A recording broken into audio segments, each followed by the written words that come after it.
I'm driving, and I'd rather not have another reason for cops to pull me over. I'm going out to Pendleton, which is in Oregon. If you've ever heard of Pendleton, I mean, I have Pendleton socks, but you know, if you have dollars, you're probably more familiar with like the things that are more expensive than socks. Anyway, Pendleton is a place in Eastern Oregon, right along the Washington border. I mean, I haven't spent that much time there, but not as liberal as Portland. And I'm driving out, and I'm on the highway, and I got my car all written up, and got the signs in the back, and the buttons in the cup holder, and my de-escalation PDF on my phone. And I see a billboard, and it's got an American flag background kind of deal, like a waving, you know. And it says "Thank you, Blue." No punctuation. Well, it's "Thank you, Blue." Period. First of all, blue lives don't exist.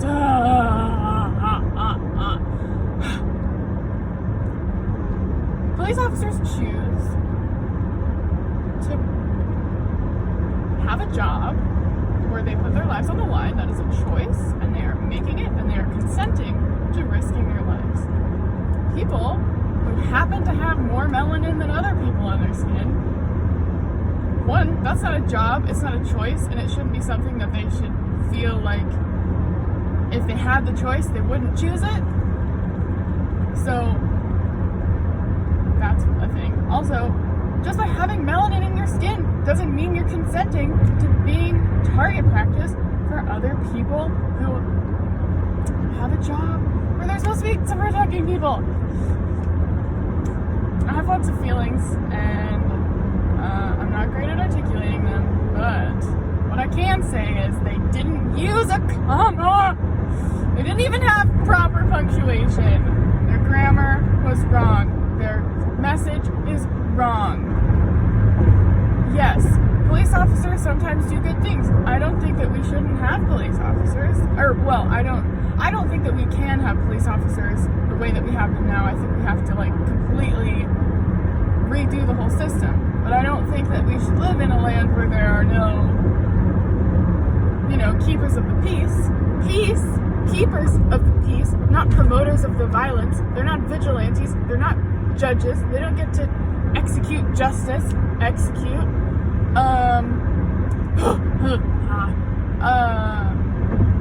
So,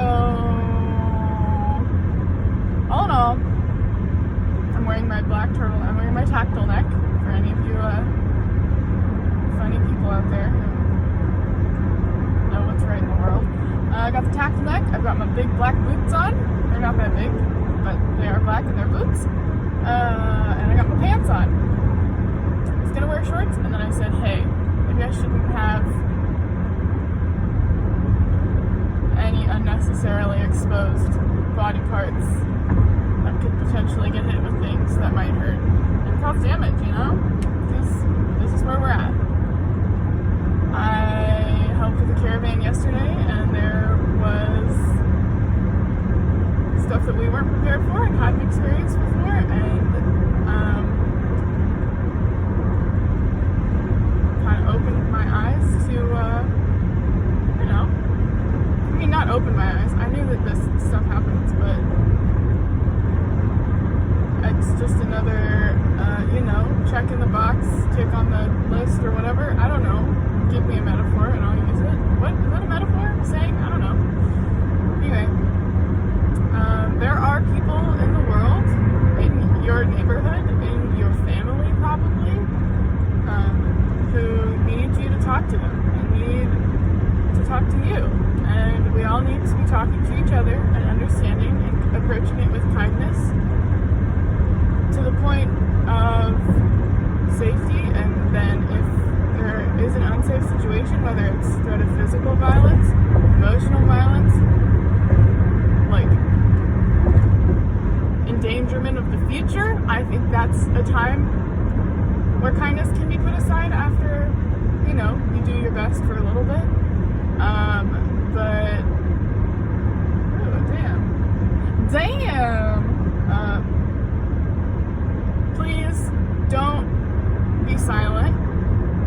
don't be silent with the people that you agree with. Don't be silent with the people you disagree with, especially the people you disagree with.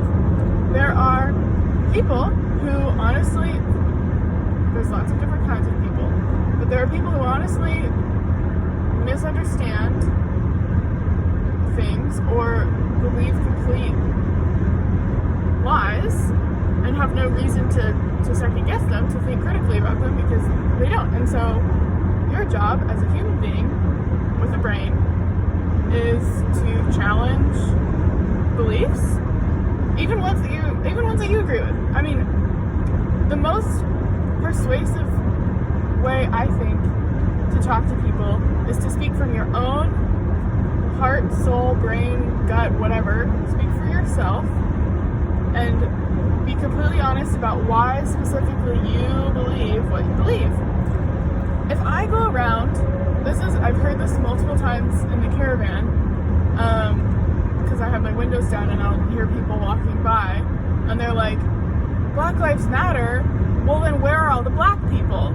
And people aren't thinking, I know this isn't completely related, but like, I've heard at least 2 whole families talk about that as we're driving by and be like, yeah, it's just like, this is dumb. Who cares about, like, what do they think they're doing? There's not even any black people here, which, first of all, there are. Secondly, doesn't matter if there are or aren't. I think that, people who have cancer should, have cancer treatment. I don't have cancer, but I still think that people who have cancer should have treatment. Just because I don't experience something doesn't mean that I can feel strongly, passionately, and emotionally about experiences that aren't my own.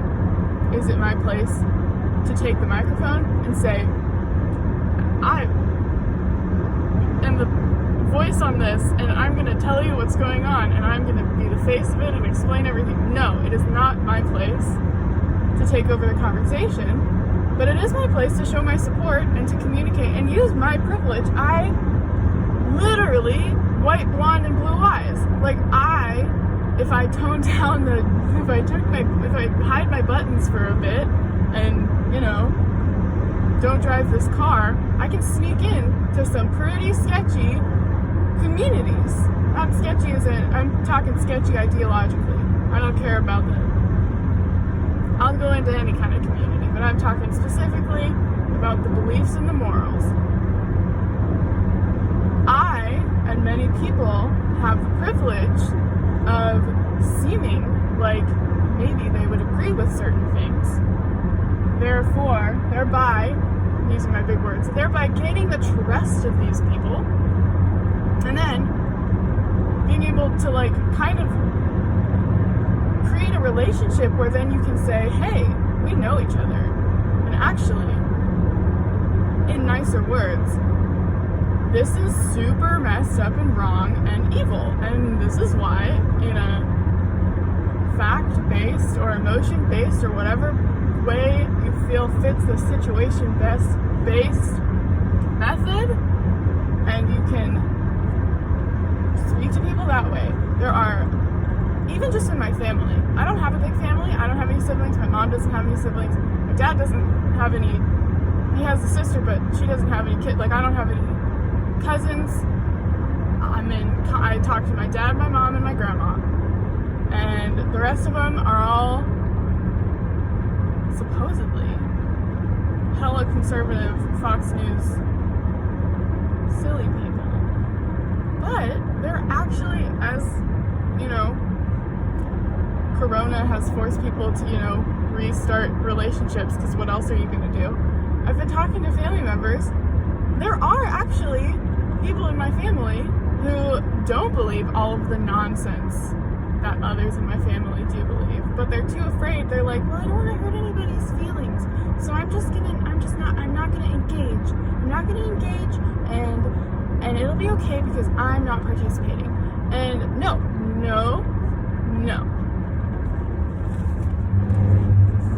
I don't know if you can read it. It's probably backwards. Anyway, your silence is violence. If you're not standing up, there's like an RBG quote, my mom got a phone case with it on it, but like, if you're not standing up to if you're not standing up for justice, or if you're not on the side of justice, I don't know, something about, basically, if you're not actively doing something to promote justice and goodness and, negate evil, then you're on the side of the bad people.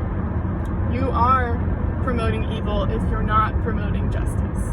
And I know that evil probably isn't the best word to use, but the moral of the story is you need to use your voice. You have to use your position, your friends, your family, your coworkers. You have relationships with people that other people might not have, and you can say things. You can say whatever you want. I would hope that you spread truth and peace and justice and like the need for those things. I don't know why you would. Yeah. Anyway. Please.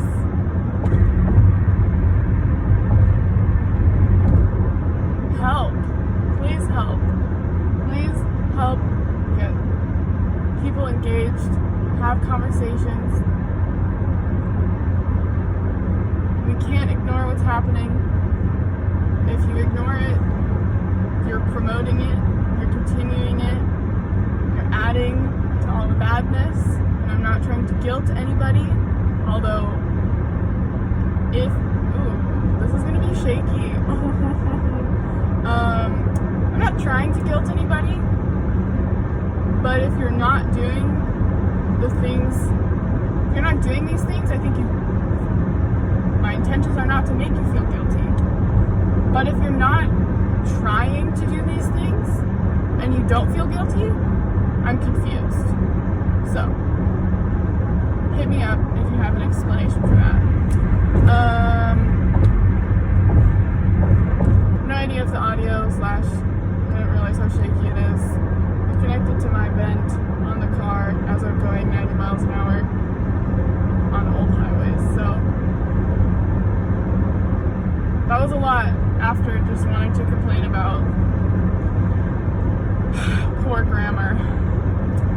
There's also a guy with a bunch of super dumb stickers on his truck and going really slow, and I passed him and he looked over at me and did a thumbs down, and I was confused and I was like, what's going on? One of his stickers on the back was "Liberals suck ass," which my response is, don't a lot of people? What's wrong with that? But